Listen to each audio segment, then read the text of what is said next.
અમદાવાદમાં હાટકેશ્વર બ્રિજ તોડવાની કામગીરી 90% પૂર્ણ. બ્રિજની બંને તરફના છેડા તોડી પાડવામાં આવ્યા સંપૂર્ણપણે. હવે બ્રિજના વચ્ચેના માત્ર સ્પાન તોડવાના બાકી. આગામી 25 દિવસમાં બ્રિજને સંપૂર્ણ તોડી પાડવામાં આવશે. 3 મહિનામાં બ્રિજ તોડવાનો કરાયો હતો નિર્ણય. વચ્ચેના સ્પાન તોડવા ટ્રાફિક વિભાગ અને એએમસી સંકલન કરશે. વચ્ચેના સ્પાન તોડવા બ્રિજની નીચે પૂણીમુખી અને રોડ ડાયવર્ટ કરાશે. વચ્ચેનો સ્પાન નહીં તૂટે ત્યાં સુધી માર્ગ વાહન ચાલકો માટે રહી શકે બંધ. અમદાવાદ શહેરમાં ભ્રષ્ટાચારનો પર્યાય બનેલા અને માટીપગો હાટકેશ્વર બ્રિજ હવે માત્ર 20 દિવસનો મહેમાન છે. આ કહેવું ખોટું નહીં, કારણ કે 44 કરોડના ખર્ચે બનેલા હાટકેશ્વર બ્રિજને બંને તરફથી તોડી નાખવાની કામગીરી પૂર્ણતાના આરે છે અને 90% કામગીરી હાટકેશ્વર બ્રિજને તોડવાની પૂર્ણ થઈ ચૂકી છે.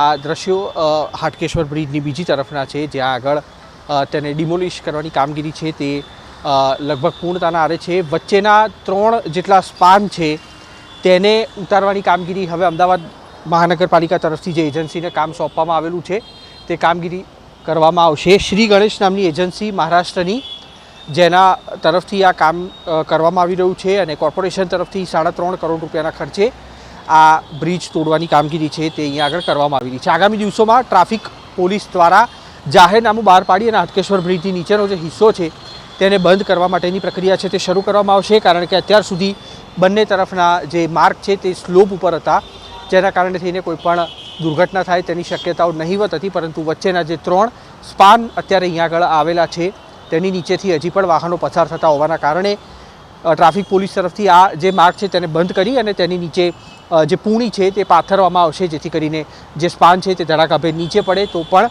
નીચેનો જે રોડ છે તેને નુકસાન ન થાય. બંને તરફનો હિસ્સો છે તે તૂટી ગયો છે અને 90% બ્રિજની કામગીરી છે તે પૂર્ણ કરવામાં આવી છે. મળતી માહિતી અનુસાર આગામી 20 દિવસની અંદર હાટકેશ્વર બ્રિજ છે તેને સંપૂર્ણ રીતે ડિમોલિશ કરી નાખવામાં આવશે, જેની પાછળનો કુલ ખર્ચો લગભગ 3.5 કરોડ રૂપિયા બ્રિજ તોડવા પાછળના અને 4 કરોડ રૂપિયા લોખંડ વેચ્યા બાદ આ જે કોન્ટ્રાક્ટર છે શ્રી ગણેશ એજન્સી તેને ચૂકવવામાં આવશે, જેની સંપૂર્ણ રકમ છે તે અજય ઇન્ફ્રાસ્ટ્રક્ચર એટલે કે હાટકેશ્વર બ્રિજ બનાવનાર બ્લેકલિસ્ટેડ થયેલી એજન્સી છે તેના તરફથી ચૂકવવામાં આવશે. કેમેરામેન કુણાલ પાવસા સાથે કુશાંક સોની, એબીપી અસ્મિતા, અમદાવાદ.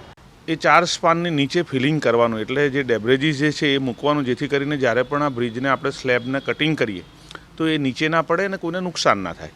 એટલે હવે ફિલિંગની કામગીરી કરીશું. એ 4 બ્રિજમાં વારાફરતી 2 બ્રિજની નીચે 2 સ્પાનની નીચે આ ફિલિંગ કરીશું અને તોડીશું, અને પછી જ્યારે એ રેડી થઈ જશે એટલે એ ભાગને ખુલ્લો કરીને બીજા ઉપર કામ કરીશું, જેના કારણે વાહન વ્યવહાર જે છે એ નિયમિતપણે ચાલુ રહે.